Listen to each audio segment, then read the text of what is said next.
అత్యంత పవిత్రమైనటువంటి పుణ్యస్థలమైనటువంటి మరి తిరుమల తిరుపతి విశిష్టతని లడ్డూ ప్రసాదం యొక్క పవిత్రతని దెబ్బతీసేలాగా చంద్రబాబు నాయుడు గారు ఇష్టానుసారం రాజకీయంగా వాడుకొని దేవుణ్ణి కూడా రాజకీయాల్లోకి లాగినటువంటి ఒక దుర్మార్గమైనటువంటి వ్యక్తి చంద్రబాబు నాయుడు గారు. చంద్రబాబు నాయుడు గారు ఆయన రాజకీయ ప్రయోజనాల కోసం, వ్యక్తిగత స్వార్థం కోసం, స్వలాభం కోసం తిరుమల వెంకటేశ్వర స్వామి పవిత్రతని దెబ్బతీశారని, లడ్డూ విశిష్టతని, అదేవిధంగా వెంకటేశ్వర స్వామి పేరు ప్రతిష్టల్ని నడి రోడ్డు మీద పెట్టారని ఈ రోజున ప్రపంచవ్యాప్తంగా చంద్రబాబు గారిని చేదరించుకోనటువంటి ఒక్క హిందూ కూడా లేరు. అందరు ఇష్టానుసారం చేదరించుకుంటా ఉన్నారు. ఆయన ఇష్టానుసారం చంద్రబాబు గారిని చేదరించుకుంటున్నారు. హిందువులన్న ప్రతి ఒక్కరు కూడా చంద్రబాబు గారు చేసిన పని ప్రతి ఒక్కరు కూడా విమర్శ చేస్తూ ఉన్నారు. విమర్శ చేయనటువంటి ఒక్క హిందువు కూడా లేరంటే ఇది అతిశయోక్తి కాదు. ఎందుకని ఈ మాట చెప్తా ఉన్నామంటే, తిరుమల వచ్చినటువంటి నెయ్యిలో నాణ్యతా ప్రమాణాలకి అనుగుణంగా లేవని, ట్యాంకర్లు తిప్పి పంపామని, ఆ నెయ్యిని ఎక్కడా వాడలేదని ఈవో శ్యామలరావు గారు చెప్తే చంద్రబాబు నాయుడు గారు అవి వాడేశారని అబద్ధ ప్రచారాలు చేస్తూ ఉన్నారు. మీరు రాజకీయం చేయాలంటే జగన్మోహన్ రెడ్డి గారు చెప్పారు కదా, బంగారంలాగా ఆయన మీద రాజకీయాలు చేయమని చెప్తా ఉన్నారు. కానీ దేవుణ్ణి, మతాల్ని అడ్డం పెట్టుకొని మత విద్వేషాలు రెచ్చగొట్టే రాజకీయాలు చెయ్యొద్దని జగన్మోహన్ రెడ్డి గారు చెప్పినటువంటి మాటను కానీ, సవాల్ని కానీ స్వీకరించే దమ్ము చంద్రబాబు నాయుడు గారికి ఉందా?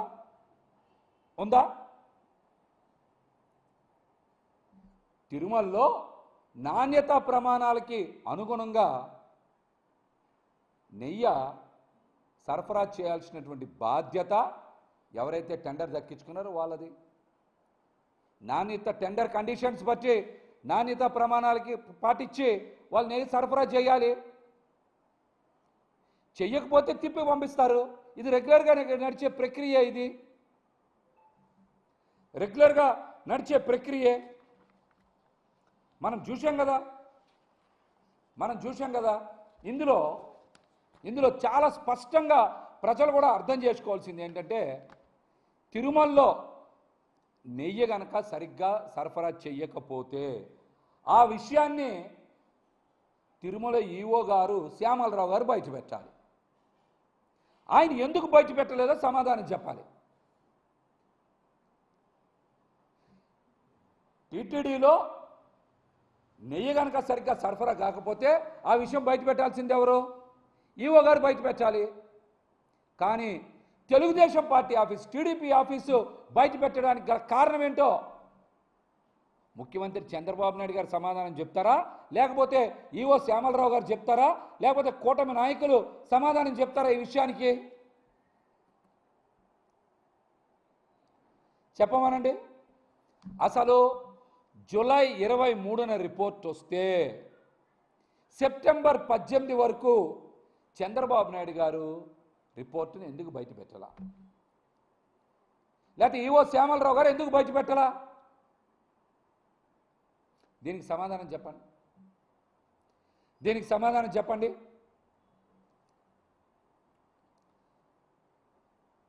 అందరూ కూడా ఒకసారి ఆర్డర్ చూస్తే మొట్టమొదట సెప్టెంబర్ 18న చంద్రబాబు నాయుడు గారు ఏం చేశారు?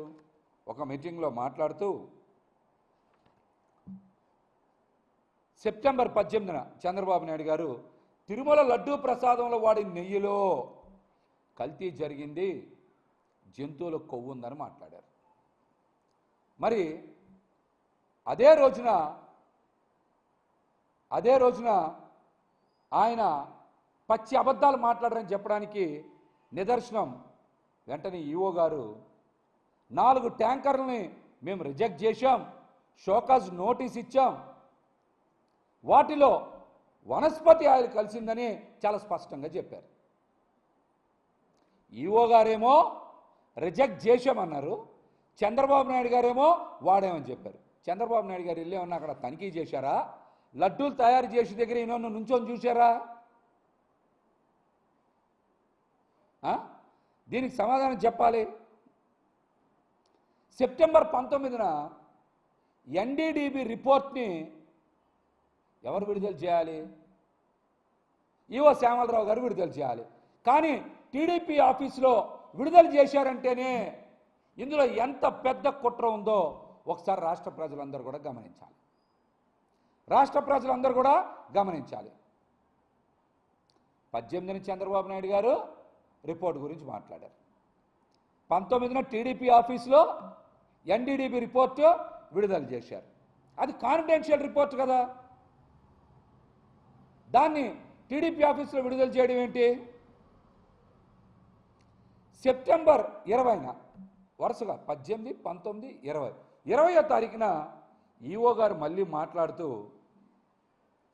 ఆ 4 ట్యాంకర్స్ని ఎక్కడ వాడలేదు, వాటిని మేము తిప్పి పంపించేశాం, లడ్డూలు ఎక్కడా కల్తీ కాలేదు అని చాలా స్పష్టంగా మాట్లాడారు. చాలా స్పష్టంగా మాట్లాడారు. అంటే చంద్రబాబు నాయుడు గారు సెప్టెంబర్ 18న మాట్లాడిన మాటలకి సెప్టెంబర్ 19న టీడీపీ ఆఫీసులో హిందువుల్ని నేను నిందిస్తున్నాం. బాధ్యత మీది.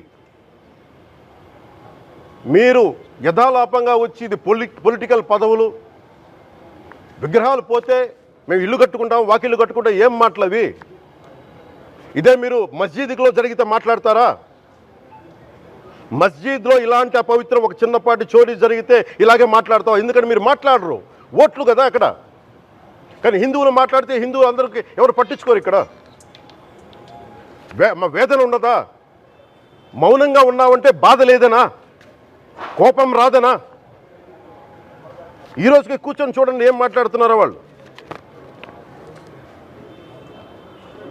ఆయన వాళ్ళ లాయర్ అంట, ఆయన ఎవరు ఏజీపీ అంట, పొన్నవోలు సుధాకర్ రెడ్డి గారు తిరుమల లడ్డుపై ఢిల్లీలో చేసిన కామెంట్ నా దృష్టికి తీసుకొచ్చారు.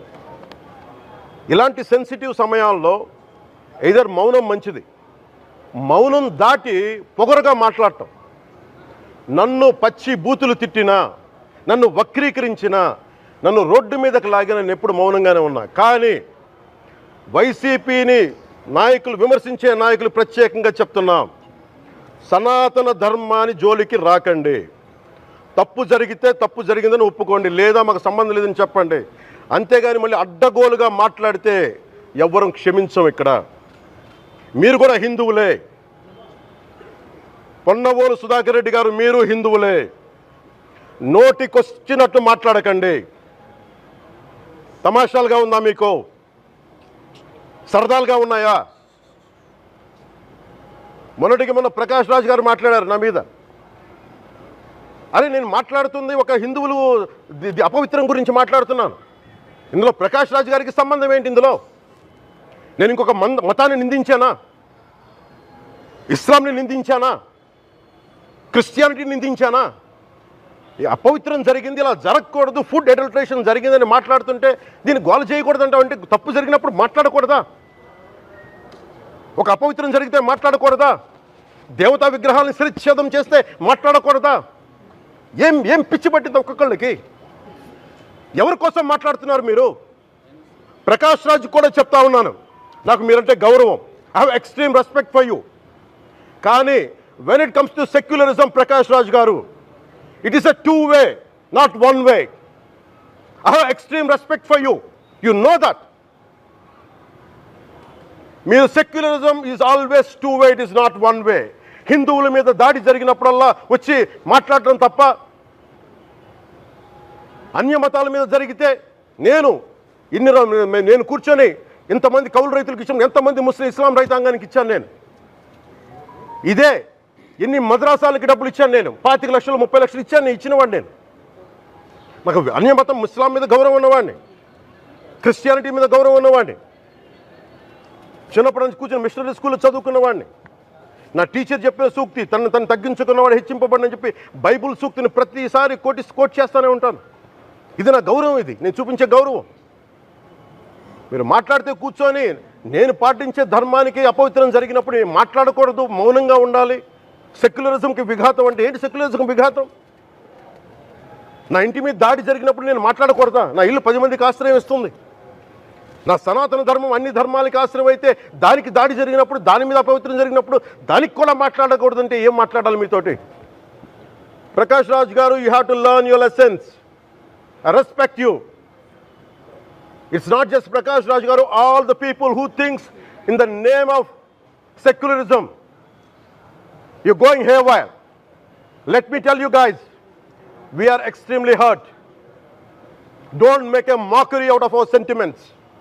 We are deeply, deeply hurt. It's not fun for you, maybe it might be fun for you. It is not fun for us. It's a deep anguish, deep pain. Don't you ever forget. Before you come and think 100 times and talk about Sanatana Dharma. Enough of this. చాలు. ఇష్టానికి మాట్లాడుతూ ఉన్నారు సనాతన ధర్మం మీద. అయ్యప్ప స్వామి మీద మాట్లాడతారు, సరస్వతి దేవి మీద మాట్లాడతారు. అల్లా మీద మీరు మాట్లాడగలరా? మహమ్మద్ ప్రవక్త మీద మీరు మాట్లాడగలరా? జీసస్ మీద మీరు మాట్లాడగలరా? అందరూ కూర్చొని సనాతన ధర్మం మీద, వినాయకుడి మీద జోకులు వేస్తారు, దుర్గాదేవి మీద జోక్స్ వేస్తారు, సరస్వతి దేవి మీద జోక్స్ వేస్తారు.